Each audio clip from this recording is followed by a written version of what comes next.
ქართული ოცნება დემოკრატიული საქართველოს პოლიტსაბჭოს მომდევნო სხდომა 14 ოქტომბერს გაიმართება, მანამ ავტონომიურ რესპუბლიკაში მიმდინარე პოლიტიკური პროცესების უკეთ შესწავლის მიზნით საბჭომ მორატორიუმი გამოაცხადა. საკანონმდებლო ორგანოს დეპუტატთა ნაწილი ფიქრობს, რომ აღნიშნულ პერიოდში პარტიის ხელმძღვანელი პირები აჭარის მთავრობისთვის უნდობლობის გამოცხადებისათვის საკმარის არგუმენტებს მიიღებენ. Შევიყავით პოლიტსაბჭოზე, სადაც გითხრეს, რომ გარკვეული დრო ჭირდებოდა პოზიციას წეროს, რომ გარკვეული იყო საქმეში, რომ ჩვენთვის მხარდაჭერა გამოეცხადებინათ, ან ეთქვათ, რომ არ ვიქცევით სწორად, ეს დრო მივეცით, გვაქვს გამოცხადებული მორატორიუმი. დაახლოებით ფიქრობ, ერთ ორ კვირაში ჩვენ ისე მოგვიწევს შეხვედრა პოლიტსაბჭოსთან. პრობლემა არის აჭარის მთავრობაში. აჭარის მთავრობა ჩათვლის, რომ უნდა გადადგება.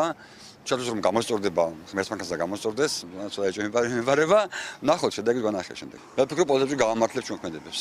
თანაფრაქციელებს ამ ეტაპზე ემიჯნება დეპუტატი მერაბ ბაბაშიძე უამრავი კითხვა გამაჩნია აჭარის მთავრობასთან, თუმცა ეს უნდობლობის გამოცხადების წინაპირობა ვერ გახდება, აღნიშნა მან დღეს ჩვენთან საუბარში. უამრავი კითხვები გამაჩნია მე პირადად აღმასრულებელ ხელისუფალთან, ამ შემთხვევაში გულისხმობ აჭარის ავტონომიურ რესპუბლიკას, თუმცა ეს ვერ იქნება წინაპირობა იმისა, რომ მე მიმიღო ეს გადაწყვეტილება და აი ამ უნდობლობის საკითხში ჩაურეულიყავ რამე თუ უფრო სახელმწიფოებრივად ფიქრობ გუმართებს აზროვნება და უფრო მეტი მწვავე გამოწვევის წინაშე ვდგევართ, ვიდრე ეს ასე ვთქვათ ციზგილაობის მომენტი. აჭარის მთავრობისათვის უნდობლობის გამოცხადების საკითხში მონაწილეობას უარყოფს პარლამენტის ვიცე-სპიკერი მურმან დუმბაძის მტკიცებით აღმასრულებელ და საკანონმდებლო ორგანოს შორის ურთიერთობა არასდროს ყოფილა ეფექტიანი. დუმბაძე ფიქრობს, რომ ფრაქცია ქართული ოცნება დემოკრატიული საქართველოს წევრების ინიციატივას პოლიტსაბჭო ნაწილობრივ გაითვალისწინებს. თვითონ იმპიჩმენტის პროცედურის დაწყებაში მე ნაკლებად ვერეოდი,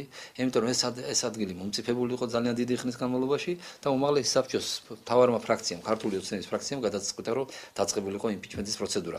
იმიტომ რომ წერილების კასკადი როცა მიდის მთავრობაზე და იგნორირება ხდება მთავრობიდან, როცა კორუფციული გარღვევები აშკარად აი მაგალითად ერთლარად გაყიდული ტერიტორიები ბულვარში. მე არ მომწონს. თუ უმაღლესი საბჭო ჩათვლის საჭიროდ, რომ ბრიფინგების თემა გააგრძელოს, უნდა გააგრძელოს.